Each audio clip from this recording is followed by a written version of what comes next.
maboutique mabusiness emunhu wekuti unonga ine boyfriend inonga isikadi kuti aswere achifamba asawana maboyfriends, iwe wakungowana mari wakuti ndakunovhura boutique. Do something with your life. Ango, do you know kuti ndotengesa mapush? Do you know ndotengesa mapush? Mashinyero. Zuro ndizuro chaitenda inchudza vanhu kuti isusu inini ndotengesa mapush eplastic. Pisi.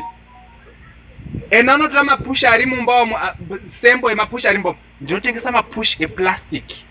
Handizoidzi mengwa yazvisese zvanotenouya ndichidi ndongonotora mapush angu kundoenda kunomasiya kumbari kuvakomana, but ndinokutoya pana but kana ndakuidya haisi mari yekuti muna muchonoti imari yemapush. Ini name pamunozoba bendichita hardcore hustler.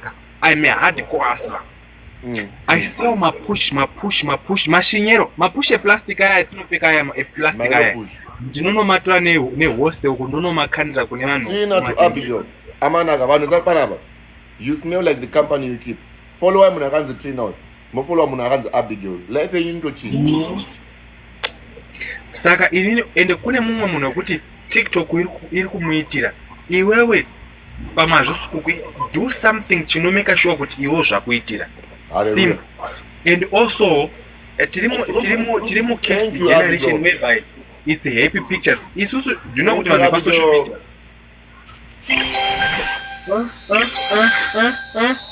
ndo mweya watukuramba kawo,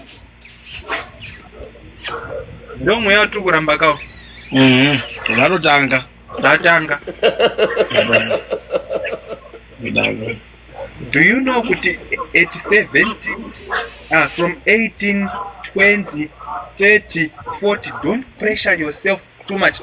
Those isusu to wish tinokuratidza izvo zvatoda kukuratidza, but we don't show you everything.